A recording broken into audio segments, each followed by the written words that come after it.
Hi, everyone. Thank you for joining us for our next live stream. I'll be your producer for this session.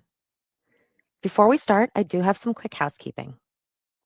Please take a moment to read our code of conduct. We seek to provide a respectful environment for both our audience and presenters. While we absolutely encourage engagement in the chat, we ask that you please be mindful of your commentary, remain professional, and on topic. Keep an eye on that chat. We'll be dropping helpful links and checking for questions for our presenters to answer live. Our session is being recorded. It will be available to view on demand right here on the Reactor channel. With that, I'd love to turn it over to our speakers for today. Thank you for joining. Welcome, everyone. This is Microsoft IQ Deep Dive with Python. And every single day within this week, we are covering another IQ. Yesterday, my colleague Pamela did a quick intro of Microsoft IQ family, and then she did a full walkthrough, the deep dive into Foundry IQ, and she also mentioned a bit about Web IQ as well. In today's session, we will be diving deeper into Work IQ, and in tomorrow's session, Pamela again will be doing deep dive into Fabric IQ. So if you are new to this series, register to the entire series, so you'll be getting rest of the sessions as well from Foundry IQ and Fabric IQ. And in today's session, for 1 hour, full hour, we will talk about Work IQ. So let me quickly change my slides. All right, so let me quickly introduce myself. My name is Ayça Baş. I'm a cloud developer advocate at Microsoft. So I have my GitHub link, and I have a bunch of examples on my GitHub too. If you're interested in today's session, if you want to try to have a look at the slides or present yourself as well, you can get them from the AKA link mentioned in the slide. It's IQ Deep Dive /slide/Work IQ. And let's have a look at the agenda today. We have what we are going to do in the entire session. So first of all, I will do Work IQ overview, talk a bit about what is the idea behind the scene of Work IQ. And then we will look into the API concepts and what are the available protocols for Work IQ, which is all three are available, A2A, MCP, and REST. And then we will a little deeper into each one of them with some code examples and notebooks, which is also available for you to try out in our GitHub repo. And my colleague Paolo is also in the chat answering your questions. If you're trying to get familiar with any of those concepts and have questions, feel free to drop them in the chat.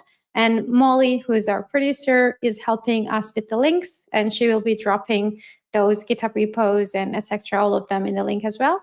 And after running you through all of those concepts, then I will briefly talk about the tools available in Work IQ, and then jump into how we can use Work IQ in agent framework agents. And finally, I want to spend a bit of time talking about Agent 365 autopilots and how we can bring Work IQ in the Agent 365 autopilot concepts, and how are they different than agents we publish on Teams, etc. Yeah, so this is going to be a really long and full session. And again, if you're interested, you can drop your questions in chat. Or we also have office hours right after this session on Discord. We will also drop the links in the chat for the office hours. Join there as well. We will be answering all of your questions. It's all about your questions in that Discord community call. Okay, and where is the code? If you want to see all the code I'm going to share today, they're all available in aka.ms/IQ Deep Dive. Again, not just my demos, not just my notebooks, also the session from yesterday and session tomorrow, all of the demos are available in the same repo. So you can find out all of the Foundry IQ, Work IQ, and Fabric IQ notebooks, agents, etc. in a single repo. All right, so Microsoft IQ. So Paola yesterday gave the big picture of what is Microsoft IQ platform, what is included in the Microsoft IQ family. But just to quickly open the session with a brief intro of Microsoft IQ. So IQ family is bringing us the context from different places like work, web, your business entities, documents, etc. In yesterday's session, we touched in Foundry IQ. We talked about a bit about Web IQ 2. In today's session, session 2, we're going to cover Work IQ. And tomorrow again, we're going to talk about Fabric IQ. Pamela will be covering Fabric IQ 2. And let's dive deeper into Work IQ because if you're interested in the Microsoft IQ platform intro, maybe you can watch yesterday's session where Pamela is doing a bit of an introduction of the full IQ family and going through all of them one by one. And in today, we're going to talk about all about Work IQ. So what is Work IQ? When I introduce Work IQ in general, I always try to explain it as a human context. So when your agent is looking for, let's say, information, we can always check for policies in the Foundry IQ, and we can get some structured information, let's say some shipping information is missing, etc. We can get all of that across the different IQs and web as well. These have, all of them has its own benefit, and Work IQ's benefit in the entire overall schema of things is that maybe you're missing the human context. That means, let's say a customer is asking refund, but then what we have in the data behind the scene and the policies is one thing, but maybe we already had a chat about it on Teams, or maybe there's an email escalation about it on Outlook, etc. We might be missing the human context across all of that data set. So that's where Work IQ comes in a really big play in the agent environment.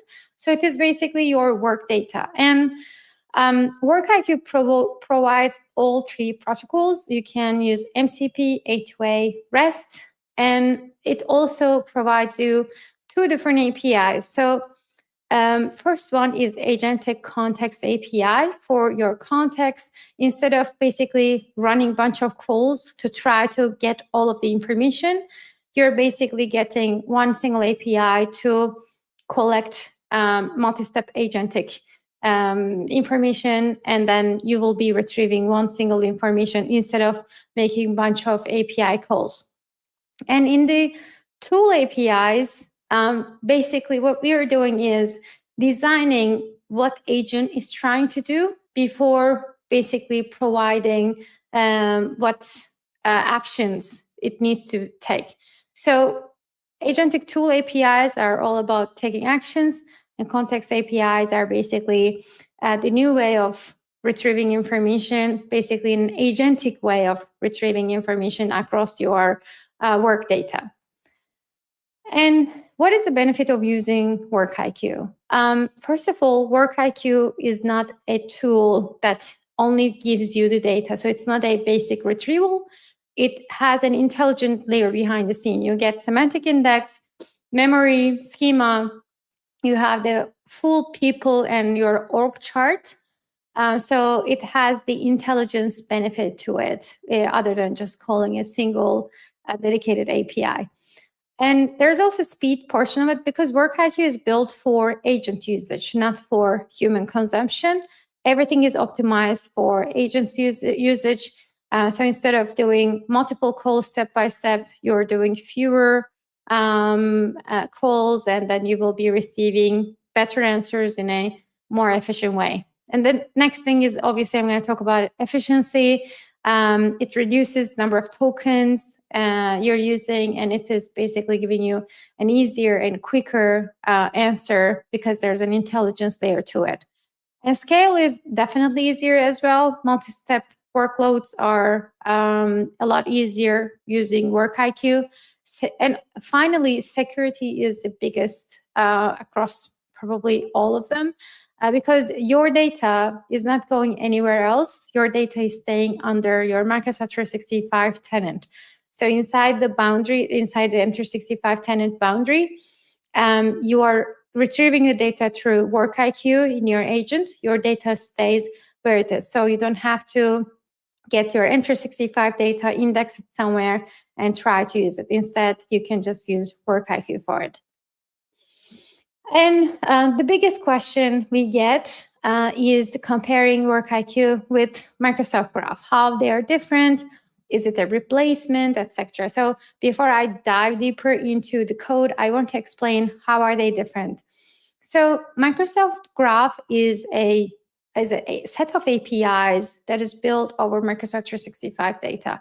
But WorkIQ, on the other hand, is a intelligence layer built on top of your Enter65 data. So answers you're going to get when you use WorkIQ is not going to be like, let's say, these are the 3 emails. It will be summary of your email. So you will be getting some LLM summarization and intelligence behind the scene. And again, Microsoft Graph is built for apps and users, but WorkIQ is built for agents. Consumption of the WorkIQ is going to be through the agents. And again, Microsoft Graph is available for app only. Delegated WorkIQ is available for delegated only. And Microsoft Graph is probably more straightforward getting the answer. What I mean by that is you just retrieve raw data. When you do search, for example, with Microsoft Graph, you're just retrieving raw emails, whatever keyword you search, you will just get the related emails that also has that keyword. But WorkIQ, because it has grounded data, Enter65 grounded data behind the scene, it will give you more grounded answers and also references attached to it. In Microsoft Graph, if you work with Microsoft Graph, you would know that there are hundreds of endpoints, all of them reaching different apps and different data sets behind the scene of Microsoft 365. But WorkIQ is providing you only 10 generic tools over MCP, which is actually making our jobs really easy as developers, because now you can call more intelligent tools to be able to retrieve information instead of trying to remember which endpoints you need to direct to. Maybe it can be 20, 30, etc. You never know. And when you're using Microsoft Graph APIs, again, managing the throttling, paging is all your responsibility as a developer. But WorkIQ is, because it's agent optimized, it is all set behind the scenes for you, so you don't have to worry about managing the paging, throttling, and all sorts of stuff.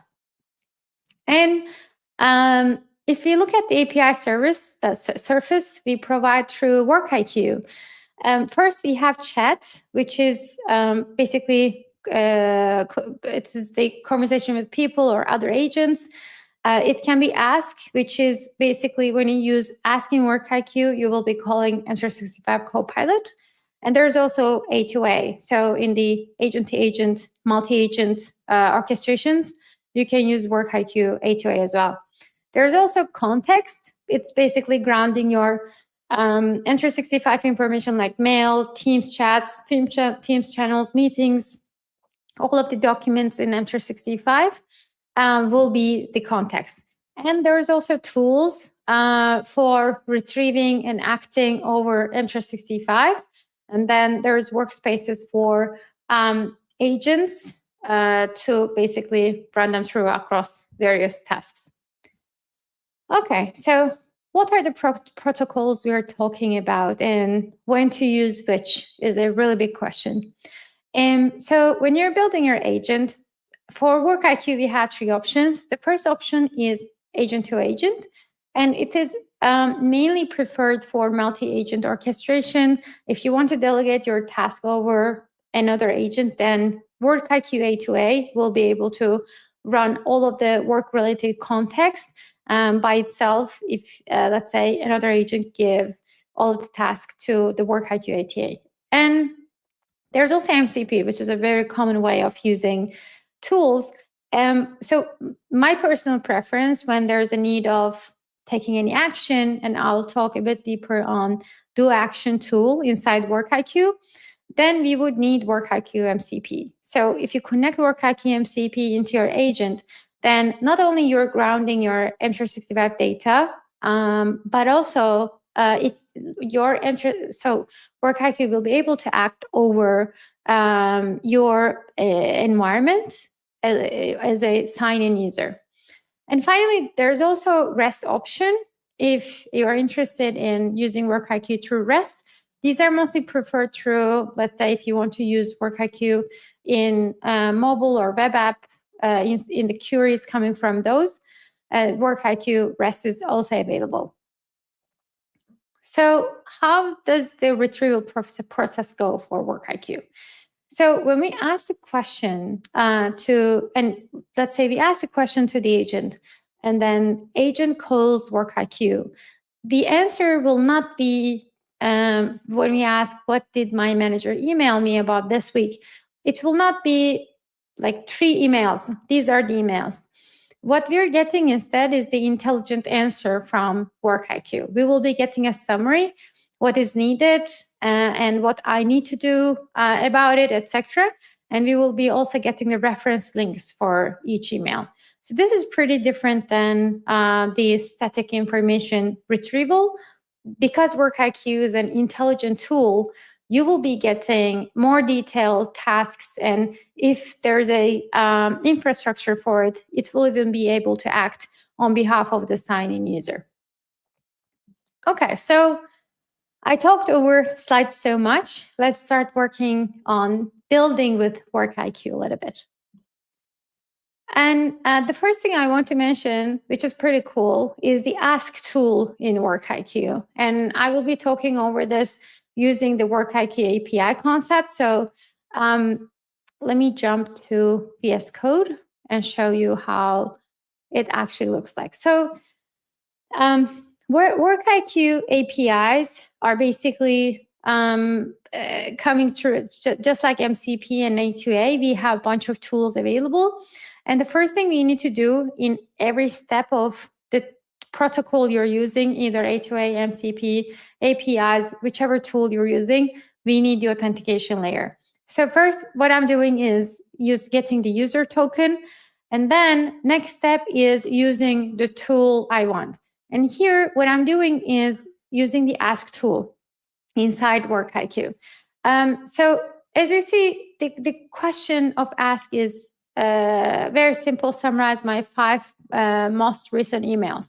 But what we are doing here instead is pretty different than fetching and retrieving information from different apps. Because what we are doing is exactly calling M365 Copilot. When you use Ask tool, then you will be calling M365 Copilot. So you will be getting LLM-powered agent response right away. So it's going to be like information about the email and the summary of the email, etc., all of those details. And what are the concepts we have available in WorkIQ? Let me quickly walk you through what else we have available beyond just calling Microsoft 365 Copilot. So first of all, we have search paths, which is if you need to discover M365 resource paths available on the WorkIQ. And then we have get schema, which is pretty critical for us to fetch information because we need open API schema for all of that. Then we have fetch. Fetch means if you need to do very straightforward information retrieval, then if you use fetch, then you will be able to call APIs right away with WorkIQ, like fetching emails or fetching Teams chats, etc. And we also have create, update, delete entities. And on top of all that, we have do action, which is for basically taking action on behalf of the sign-in user. And in this example, what we are doing is calling search paths, and we're able to see what paths are available for mail. So if you don't put a filter, then this paths will be a long list of things WorkIQ can do for us. So I'm going to quickly go back to our slide deck. So to start with WorkIQ retrieval, I started with Ask, but there are multiple other tools available. We will be talking a bit more about all of them. Let's continue with A2A. So how WorkIQ works with A2A. So first thing you need in A2A world is basically discovery. WorkIQ makes that standard. It's pretty generic. We are using A2A well-known agent card JSON. If you work with A2A before, then this should look very familiar to you. What we need to do is basically define WorkIQ in this agent card, and then you will be able to connect to all of the skills provided in WorkIQ as well. And then I went one slide back. Okay, we're going forward. WorkIQ A2A protocol also uses RPC, and you should be able to utilize it by just providing your question and then posting to WorkIQ gateway, and it should be pretty straightforward. Let me actually show you the code. Apologies. Let me actually show you the code. Okay. Okay, let's have a look at the A2A. Okay, so this is what we're doing is actually using the agent card for WorkIQ A2A, and first of all defining all of this, and then the next is using Ask WorkIQ. So this skill will be available for us right away. And then we are sending a task over JSON using RPC. So this is a very basic call because we are doing just what are most recent Teams chat messages and what are they about. Again, A2A, it has the same intelligence power coming from WorkIQ. And if you see here, answer is not straight direct answers coming from, let's say, a single API call. It is an intelligent LLM response where we are getting summaries over the retrieve responses, not just the links, but what we are basically getting over here is defining what is each email about, and then getting the reference links about each one of them. And then let's quickly jump into the MCP protocol. Wait. Okay, so before all that, I want to share with you 10 generic tools we have available. So as I mentioned earlier, we have chat, which is ask, list agents. Schema, we can search paths, what paths are available for us, and get schema from OpenAPI. We have entity read, which you can call fetch, directly retrieving answers, or you can do entity write. We have create, update, delete, and the most importantly, we have do action on behalf of the sign-in user.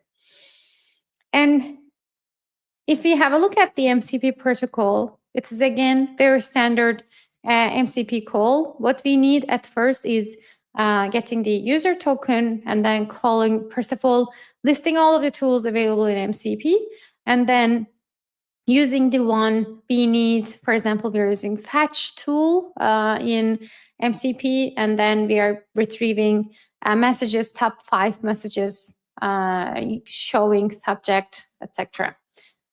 Let me run over to the code a bit. Okay, so these are all tools we have available. Ask, fetch, and do action are the tools I use very frequently. After signing in and basically handling the authentication bit, you can list the tools we have available. Here, you're basically listing the tools and getting what is available, so you can see what is WorkIQ is providing you. And then you can get the schema for example, me/messages, and you can have a look at what is available behind the scene of me messages.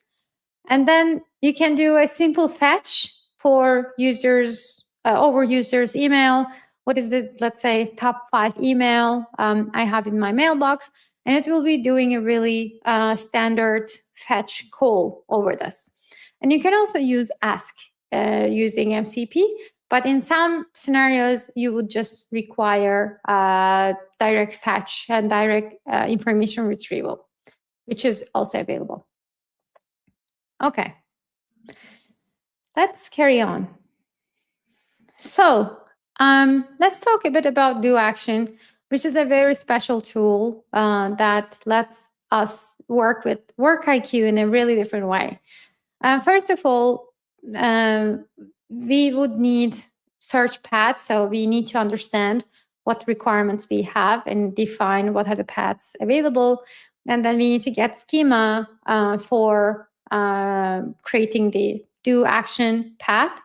And then after defining all that, you will be using Do Action to be able to take any actions on behalf of the user. And the allow lists are me, users, sites, etc. We won't be able to do authentication or service principals with Work IQ Do Action. And how Do Action actually works in Python? It is very straightforward. Basically, we are using me, send email. You would need JSON body in mail kind. This will look like this. If, let's say, you're creating a calendar invite, etc., it will be looking like calendar event structure. And you're calling the tool Do Action. Let me go over the notebook. Okay, so this part actually dives a bit deeper in the tools. After the authentication, we first get the list of items, list of tools we can use in Work IQ. And then next is using ask. So over here, we are just sending the information, basically sending the query to Enter65 Copilot directly, summarize my most recent emails and Teams chats, and list anything that needs my attention. So you will be getting very detailed answer because Copilot is powered by really good agent orchestration behind the scenes. So you will be getting LLM-powered agent information. You can also list agents over here, what agents are available. Here, as you can see, we have 4 Microsoft, under Microsoft Corporation. We have Planner Agent, M365 Admin, Surveys, and Workmate, which we will talk very briefly in the end. And then search paths, get schema. I think we looked over them in previous notebooks, but let's say that we want to see what paths are available for messages and events under mail or calendar.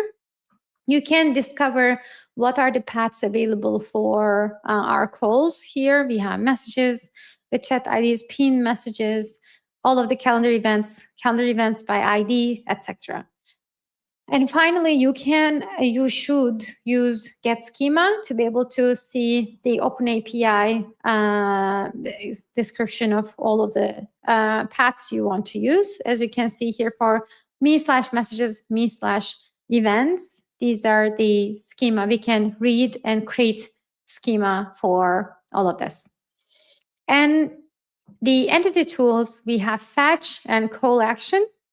In fetch, you will be basically doing the call right away, getting top 5 messages in the mailbox, and you will be getting direct answer. And call function will be calling direct functions from Microsoft Graph, as you can see, me, calendar, and you can put filters over it, start time, end time, etc. So there won't be any blocker in between Microsoft Graph or Work IQ, no LLM. So you'll be able to provide very detailed custom Microsoft Graph API call over here. And then we also have, as I mentioned, create entity, update entity, delete entity, and do action. And here, basically, what we need to be able to work with all of this is having a payload. Let's say you want to create an event on Outlook calendar, then you will be needing a payload like subject, start time, end time, all of this. And then you'll be able to create the calendar event using Work IQ as well. And do action in here will be able to run all of this for you after getting the schema for it, getting this schema, creating it or deleting it. And yeah, that's pretty much it. So as you can see here, what we are doing is MCP call, do action, and then we will be sending the payload JSON body. If you're creating any calendar invite or sending an email, then that detail will be a part of your JSON body as well. All right, let's quickly go back and carry on. Let's also talk a bit about Foundry IQ and Work IQ together. So as you've seen in yesterday's session, Foundry IQ knowledge bases are very advanced knowledge bases where you can bring different knowledge sources from different places, which is actually making a really intelligent knowledge layer for your agents. And Work IQ is a part of that knowledge source catalog. So when you're building your knowledge bases using Foundry IQ, you can use indexes from Azure Elasticsearch, blob storage, and all of the other options. Plus, you can also connect Work IQ and you can create knowledge source for Work IQ. That means that your knowledge base will be able to have all of the, let's say, HR documents, policies, all of the benefits, perks available, health plans, etc., available in indexes. And also it will have your work context inside the knowledge base. So you don't have to worry about connecting Work IQ in a different tool set, let's say through MCP or etc. Your knowledge base will be able to handle the questions coming related to your work environment as well. And how Work IQ works as a knowledge source. So Work IQ knowledge source, when you create Work IQ, basically when you select Work IQ, if you want to add that inside the knowledge base, then first you need to handle the authentication and you will need the search admin key. After setting that up, when you, let's say, send a query to your knowledge base directly, we will be using delegated token pass search.azure.com token for the authorization. And then you will be receiving blended answer. So that question, let's say, can be a very complex question asking about policy and then your work context. For example, here we have our leave policy and how much PTO do I have. So it can be a blend of the policy coming from the index, HR docs, and then information about myself in the work context too. And here, how Work IQ works as a knowledge source in the knowledge base as well. So what you're creating here is a unified knowledge base where it connects 3 different knowledge sources, one of which is Work IQ itself. And I want to also show that to you in a notebook, which is pretty cool. So here, after loading all of your environment variables, and you have to log in and acquire delegated token as well. And after logging in, what you're doing is actually creating 3 different knowledge sources. One is HR docs. It's an index in Azure AI Search. Another is health docs. Again, index in Azure AI Search. And Work IQ knowledge source, which is the 3rd one. So when you create all of these 3 knowledge sources, next step is basically creating the knowledge base using all of these 3 knowledge sources inside the knowledge base. And in the end, when you do a query like check my recent Teams messages for professional Clawhammer, summarize what colleagues are saying and what actions have been requested, which contents of job roles are responsible for inventory, etc. So this question requires searching across all of these 3 knowledge sources. That means that you need information in a unified space where you can get a proper answer. And the knowledge base is doing exactly that, retrieving the information from a Teams chat, as you can see, and then Also saying colleagues are saying Seattle is facing ongoing stock outage, etc.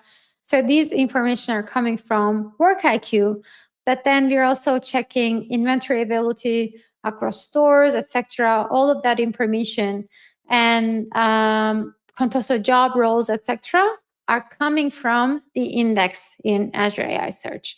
So we get a blended information in the end because knowledge source is combining all of this information in a human readable text. So this is becoming more like an intelligent answer rather than this is from Teams, this is from Outlook, this is from Index, etc. We are getting blended, reasonable answer in the end. And here is the activity log. We have, as you can see, we retrieved information from Work IQ and preferences. We retrieve stuff from Teams, SharePoint, and as you can see, you get documents from SharePoint and information from Teams, and so on. Yeah. So this is how we use Work IQ as a knowledge source in Foundry IQ knowledge bases. All right, so let's talk a bit about agents and Work IQ, how we use Work IQ inside the agents. So agents basically uses an LLM to run tools. There are multiple tools available, one of which can be Work IQ, and Work IQ has multiple tools inside of it as well. When, let's say, agent gets a question about what's my next deadline, and then LLM agent first checks the current date time, what is the date, and then agent again goes and calls Work IQ ask and check the due this week, what is waiting in the agenda. And then we retrieve a reasonable answer, an intelligent answer from Work IQ ask, because not only we go and check the Outlook and Teams, but Work IQ ask, because it's calling Microsoft 365 Copilot, it is giving me a very detailed answer about, these are the items you have to complete within August 1st, etc. So you're not getting a simple information retrieval. You're basically getting an agent that is connecting to Work IQ and helping us along the way when using all of those tools. And we have two options here. The first option is using Work IQ MCP endpoint, which is everything pre-built and agentic optimized for you. You don't have to do anything much. You don't have to customize the parameters. All of the tools are pre-built and available for you. And you don't have to worry about how to retrieve references, activity logs, etc. Or if you need more refined structure and if you want to build all of those details yourself, you can use Work IQ via API. You will get full control over, all of the parameters and responses you're retrieving. But then it is less optimized for the agentic usage. And using Work IQ as a tool in the MCP server, it's a very common practice in Foundry agents to use toolboxes. And what I'm going to show you is using Work IQ tools inside the toolbox itself. But when we are defining an agent, we are also creating MCP streamable HTTP tool, and we are getting the Work IQ endpoint and choosing what are the allowed tools we're using. And there are some scenarios ask is more reasonable. There are some scenarios where we would need only fetch and do action. If you want your agent to take any action on behalf of you, then you would also need do action over here. So you can pick and choose which tools you want to use, and then your agent will be able to run with the Work IQ tool as a part of its own tool set. Let's quickly have a look at the agent we have over here. Let me close the notebooks and find map agent. Yes. So here I'm using Work IQ as a tool inside the toolbox we are creating. And this is basically the toolbox endpoint we are using through, it's a Foundry Toolbox MCP. They are connecting through, and WorkIQ Toolbox we are creating over here. And WorkIQ Toolbox basically includes WorkIQ as a part of it. If you need, obviously, Toolbox is more comfortable. When you create first, you can use across different agents. So not just a single tool, but you can add multiple tools inside your toolbox as well. So you can add WorkIQ, MCP, different custom MCPs, let's say maybe Fabric IQ and Web IQ, etc. All of the different things you can also utilize inside your Foundry toolbox as well. And it's pretty straightforward when you use WorkIQ inside agent framework. What you just need to do is defining the MCP as a tool, and that's pretty much it.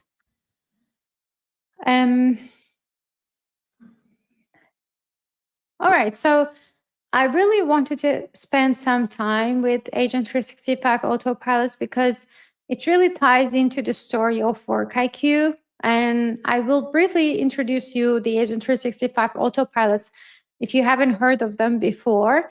And I'll show you also how we use WorkIQ inside the Agent 365 autopilots. So what is an Agent 365 autopilot? First of all, if you've never heard of this before, Agent 365 autopilots are different than the agents we publish to M365, like publishing agent to Teams, etc. These autopilots have their own identity. That means they also have their own mailbox, their own calendar, their own, let's say, Teams presence. They can report to a manager, etc. So it is basically a part of the tenant. Instead of working on behalf of you, agent is working on behalf of itself. So when we create an agent in Foundry, hosted agents in Foundry come with Agent 365 blueprints. And in Agent 365 blueprint is where we are basically registering our agent in our M365 tenant. You can mention Agent 365 autopilots, and you can basically connect with it through Teams, through mail, Outlook, just like how you connect with your colleagues. You can chat with your autopilot across any M365 platform. Once you build a hosted agent and deploy it, the same activity endpoint is powering the autopilot as well behind the scene. And you can ground Agent 365 autopilot just like any agent. You can ground your Agent 365 autopilot in WorkIQ as well. Why WorkIQ is very critical in this scenario? Because WorkIQ is a very core concept in M365. We need the context of M365 in autopilot because autopilot will be working in our tenant. So autopilot being a part of our own tenant, being a part of the chat, SharePoint, mails, etc. It needs the information across all of that. So that's why any Agent 365 autopilot scenario we are building, pretty much all of them would require WorkIQ to be able to bring the work context into the Agent 365 autopilot itself. So just to give you a bit of information how autopilots are wired. So we have, let's say, Teams as the interface, sending the message in a thread. What this does is basically calling an Azure bot service with Foundry activity endpoint, and then calling your container with activity protocol. In the end, that message reaches to responses API and then calling the tool we require, which is WorkIQ MCP tool. Again, if you look at like a big picture of hosting autopilot and how they act in the tenant, how they work in the tenant, how we interact with them, is that we first build the Foundry workmate agent, and then connect all of the tools like how we usually connect, but with a single change, which is the authentication layer, because Now autopilot is not authenticating on behalf of you, it is authenticating on behalf of itself. That means the token, user token, will be agent's token, not your token. So when we, let's say, check emails through a Foundry agent, then because you're signed in as a user, agent will be getting your emails from your Outlook mailbox. But if you chat with autopilot and check your mailbox, then autopilot will go ahead and check its own mailbox. So that authentication layer will be slightly different. And then we will be wrapping that agent with both framework activity host and then using a container to be able to connect with the entry point. Okay, so I'm going to summarize the difference between agents in Teams versus autopilot in Teams versus how autopilot acts in Foundry when we first build them. And just to make sure I'm not confusing anyone, when I say in the playground, I'm talking about Foundry playground. Obviously, for hosted agents, you can use the Foundry toolkit. There's a hosted agent playground there. When you build an agent as an autopilot with its own identity, but when you test them in the playground, because you are signed in as you, then that agent will be acting on behalf of you, checking your mailbox. It has your permissions, your identity. When you bring that agent into M365 as autopilot, and when you chat with the very same agent as an autopilot on Teams, then it acts as its own identity. So when you ask the same question, it will go ahead and check its own mailbox. It will have its own identity. Whatever permission is given to the autopilot, it will be able to access the data accordingly. So when we take action using do action, that means that autopilot will not be sending an email on behalf of you. That autopilot will be sending an email on behalf of itself with its own mail address and everything. And I'm going to also show you how it looks like in a second, but I want to finish this off very quickly. So making a hosted agent in Foundry. So let's say that you build a hosted agent in Foundry. You want to bring that into autopilot. What does it take to do all that? First of all, you build a hosted agent, and then you build an image for activity protocol. And then you basically get the new agent version. And finally, you will need a bot service for the activity protocol endpoint. In the last step, you need to register your agent in the tenant. And that step requires admin consent. So not admin consent, sorry, global admin rights. So either you would, if you're global admin in the tenant, you can publish and approve your agent, or you would need your admin to do that on behalf of you. So what we need is to access to Admin Center, M365 Admin Center, submit the agent as autopilot, and approve as an admin. So this section is very different than one-click Teams publish as an assistant in the Foundry. Pamela did this yesterday in her demo. She used Foundry and hit publish, and she published an agent on Teams. What she did there is publishing an agent app on Teams. What we're doing here is we're creating a brand new identity in our tenant. That means it's not an app anymore. It's an autopilot working together with you in the same tenant. And to summarize a little bit, just to help you, first you need to register your agent blueprint and then create your Azure bot service for activity endpoint. And then you need to grant scopes. This is very critical because you need to also define the authentication for that identity, the brand new blueprint you create for the agent. Work IQ and all of the other MCP scopes should be a part of it. After you define your scopes, then you need to submit your agent in M365 Admin Center for approval. Once it is approved by your admin, then autopilot will show up on Teams. You will be able to create your own instance. And I will show you what I mean by creating an instance.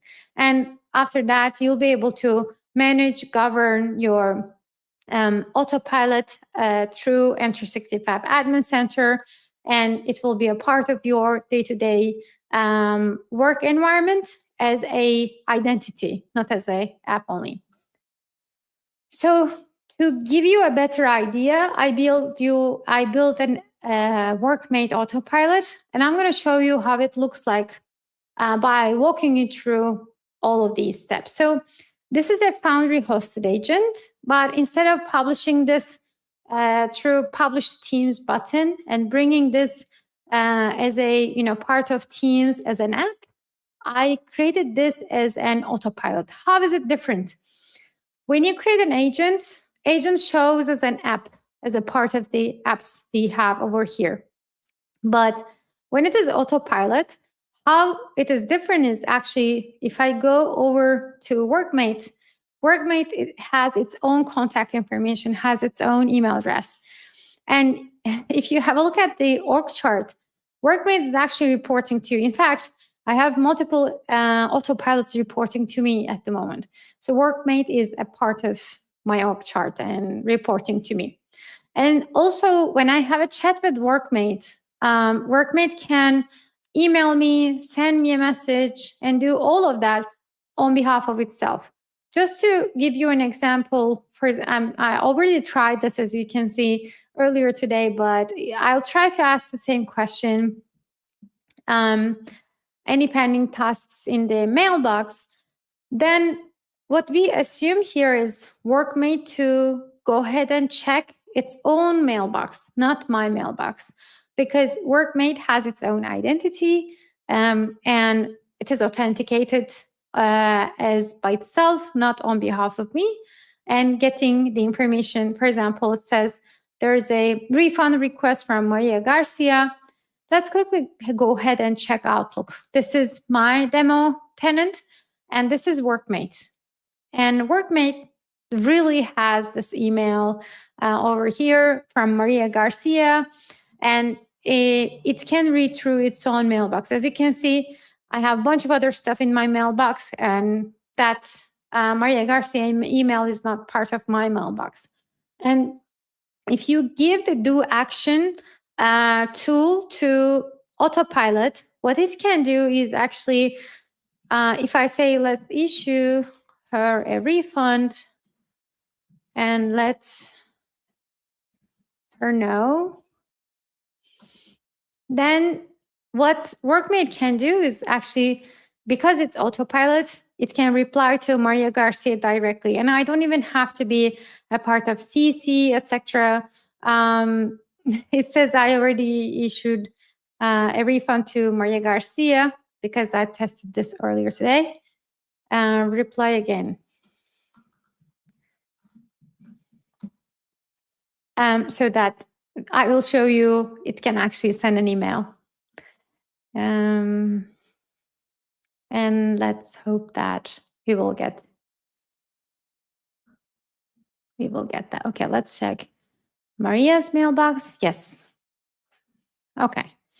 We just got a mailbox. And as you can see, I'm not even part of this conversation. Workmate is sending this email to Maria Garcia and confirming that refund is issued, etc., etc. So this is an awesome use case for WorkIQ, and it is a very core. WorkIQ is a really core concept of the Agent 365 autopilots, because autopilot can do pretty much anything that we can do in the tenant, as long as it has access to. Let's say that I'm talking about a Word document, PowerPoint. As long as you share that document with the autopilot, then autopilot will be able to read through it. Otherwise, it will not be able to preview or read the information inside it.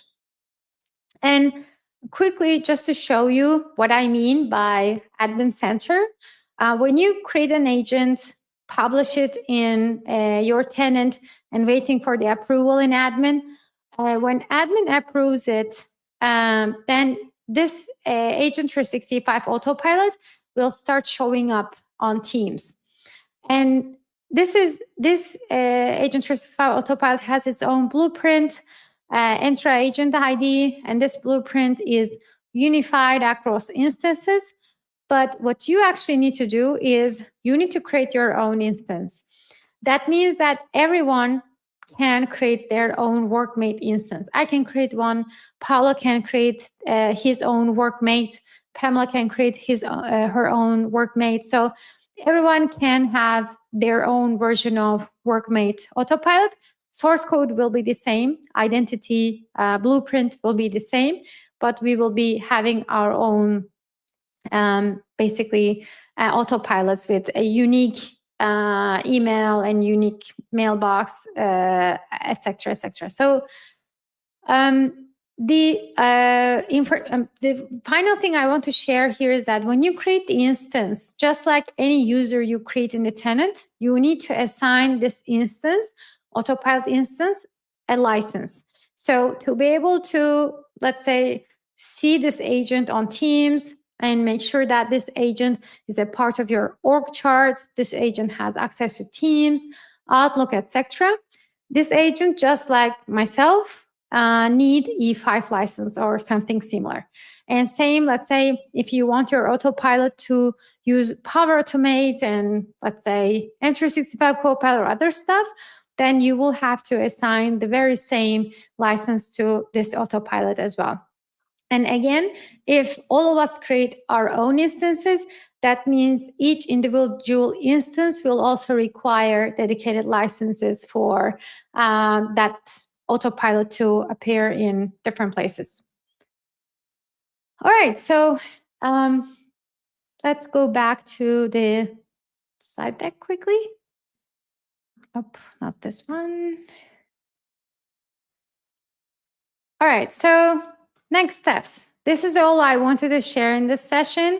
But right after this session, we have office hours in Discord. Don't forget to join that. It is aka.ms/pythonai/oh. So you can join the office hours. If you missed yesterday's session, Pamela covered Foundry IQ there. Make sure to watch it. And tomorrow, she will be talking about Fabric IQ. Make sure to catch that up as well. If you're new to the series, register through our AKA link. And one last thing I want to share with you, this IQ concepts and learning series does not end here. After this week, next week, we are starting a dedicated bi-weekly session for all IQs. So you can also register to that. This is a bi-weekly series. It goes until November 12th. Right before Ignite, we stopped the series. But up until that point, from August 6th to November 12th, you will be getting bi-weekly episodes covering different IQ topics every week. So make sure to check that out as well. It's aka.ms/Microsoft IQ Live. And with that, thank you so much, everyone. And thanks for joining the session.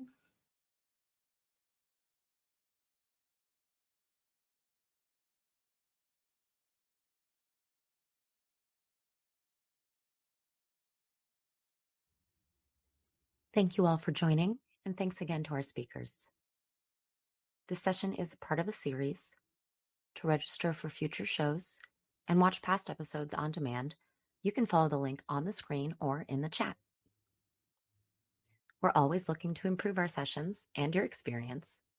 If you have any feedback for us, we would love to hear what you have to say.